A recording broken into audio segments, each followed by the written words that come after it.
Bonjour à tous, cette émission est enregistrée à Lyon, juste avant le concert Back to Basic, année 2000, avec entre autres un groupe qu'on aime beaucoup. Elles incarnent le Girl Power. Bonjour les L5, les New L5.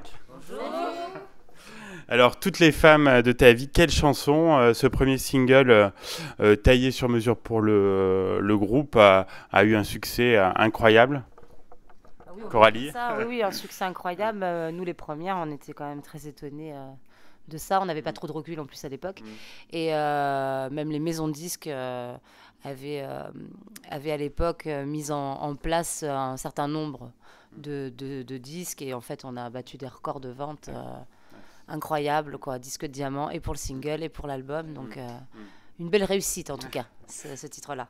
Et la mélodie reste bien en tête, hein, c'est ce qui a fait le succès de la chanson, Alexandra.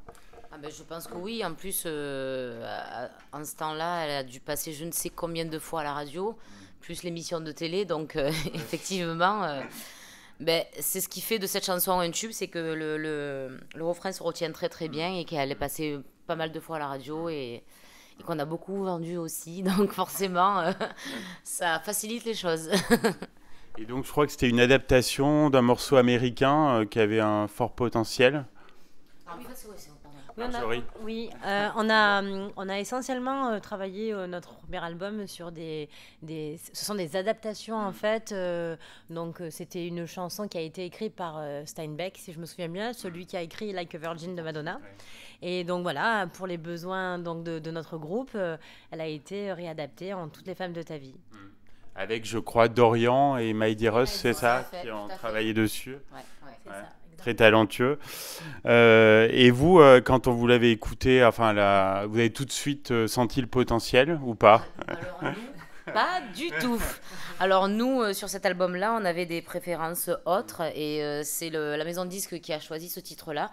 Et on était, oui, heureusement, mais on était très étonnés parce que c'est pas du tout ce qu'on voulait faire, un single. Et ils avaient raison parce que après tout, c'est leur métier. Et nous, on était complètement novices à ce moment-là, donc ils ont bien choisi pour nous. Pour la petite histoire, Toutes les femmes de ta vie est un des derniers titres que nous avons enregistré dans l'album. Et donc, ça a été une évidence, mais alors de dernière minute pour la maison de disques, hein, enfin les deux maisons de disques, puisque nous avions M6 et Universal qui nous suivaient. Et c'est quand ce titre a été enregistré, et on y a mis beaucoup de sueur parce qu'il y a eu d'abord une première adaptation au niveau du texte et ensuite une deuxième. Ça a été une évidence pour eux, mais pas pour nous, ouais, effectivement. Voilà, parce que nous, on marchait au coup de cœur et on n'était pas très stratégique ni market. C'était quelle chanson qui avait vos préférences sur l'album? À ce moment-là, je crois que c'était Panne d'essence. Panne d'essence. Ah oui. Panne d'essence, ouais, ouais, ouais. Avec le riff de ACDC. Tadadam. Oui, c'est pour ça, ouais. Et le clip, est-ce que c'est un bon souvenir? Vous étiez bien accompagné avec, entre autres, le comédien Aurélien Wilk? Ah oui, avec Aurélien, ça s'est très très bien passé. Enfin, tout hein, d'ailleurs, quoi. Et on était très bien accompagnés avec Mia Fry, qui nous a bien bien coachés. Trop peut-être. Lol. Non, non, mais c'était la première fois qu'on fait. Le clip a duré longtemps, c'était éprouvant parce que on n'avait jamais. C'était votre premier C'est clip? pas le pire, hein. Mais c'était le premier, donc c'est vrai que. Énormément de figurants, beaucoup de choses, beaucoup ouais. d'effets spéciaux. Effectivement, quand on a découvert les images, on était stupéfaites. Pour nous, c'est à l'époque, hein, si on remet dans le contexte, c'était Luc Besson qui avait travaillé pour nous, quoi. Ouais, non, c'était un peu ça. Ouais. Vous avez toujours autant de plaisir à l'interpréter sur scène? Oui, ouais. Oui. Oui, oui, complètement. Il n'y a pas de lassitude? Et à l'entendre aussi. Ça arrive parfois, enfin encore aujourd'hui, que ce titre passe à la télé, souvent en période de fête. Ils remettent des anciennes émissions, etc. Et toujours ces premières notes, c'est toujours bizarre en fait, parce que la première fois qu'on l'a entendu hors contexte studio, on était dans une voiture quand il a été diffusé la première fois à la radio, et voilà, ça revient à la surface à chaque fois et il fait encore de l'effet, quoi, même à nous.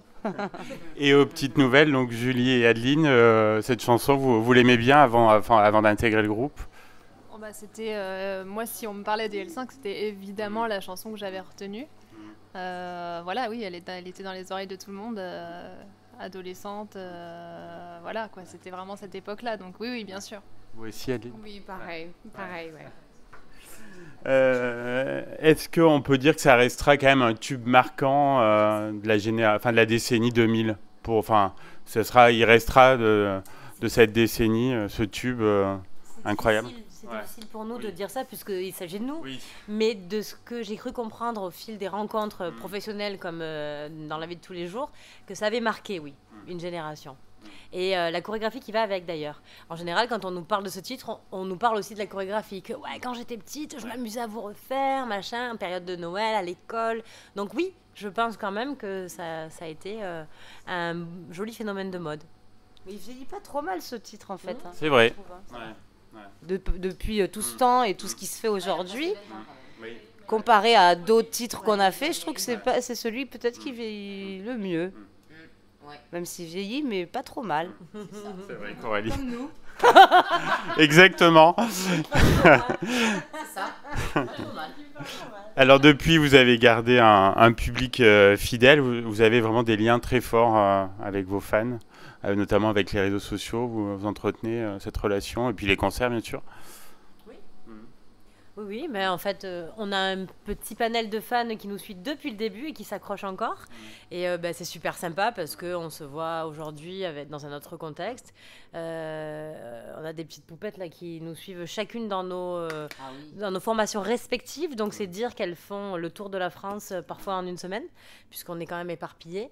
Et puis, sur les réseaux, on a souvent des témoignages très sympas, des gens qui nous sollicitent, qui ont envie de nous revoir. J'ai même reçu moi hier un message sur le groupe, on a reçu donc un message de l'étranger qui vient d'Espagne et un fan espagnol qui était dans l'attente d'un nouveau titre et je lui ai expliqué que malheureusement nous surfions sur une vague nostalgique et qu'il n'y aurait pas de nouveau titre. Voilà. Donc ça c'est définitif ou vous pouvez l'envisager plus Pour tard. l'instant, ce n'est pas envisageable. D'accord. Voilà. Ok. Et le public n'a pas été perturbé par les départs de Claire et Lydie, puis avec une bonne intégration de Julie et Adeline, donc heureuse de faire partie de cette aventure, on imagine. Heureuse. Ça dépend des choix. C'est vite dit. Hein. Non, ce qui est sûr, c'est qu'on a été très très bien intégrés et par les filles et par le public en général. Franchement, ils sont très très gentils. Oui, on a toujours un petit peu cette peur avec Julie. Oui. On est toujours un peu gênés et finalement, c'est vrai que les gens nous accueillent super bien. Ouais. Parfait. Et donc, heureuse de faire partie de cette tournée. Vous retrouvez, il y a une bonne équipe aussi sur Back to Basic. Oui, on est très heureuse de se retrouver dans de belles conditions, un petit peu comme à l'époque, un petit peu.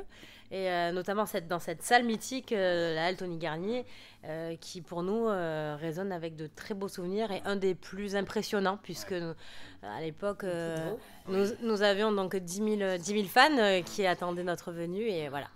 Et concernant les artistes de la tournée, on a un très bon contact avec eux. C'est notre deuxième date avec eux, puisqu'on a anticipé cette tournée au mois de septembre dernier à Montpellier, à la Grande Motte, exactement. Et on est tous contents de se retrouver. On connaissait déjà l'âme qui était là à nos débuts. Et puis le reste, impeccable. Des gens sympas. Non, c'est cool. Ouais. Dernière question, qu'est-ce qu'on peut vous souhaiter par la suite? Est-ce que vous voulez nous parler de projets éventuels? Éventuellement que la tournée puisse être un peu plus grande et avoir plus de dates dans ce contexte-là. Je pense que ça serait pas mal. Après, une date en Auvergne, on vous attend. Oui, par exemple en Auvergne ou dans le Nord, peu importe. Parce qu'on est quand même pas mal attendu. On reçoit des messages à ce propos en disant « venez pas chez nous, venez pas chez nous ».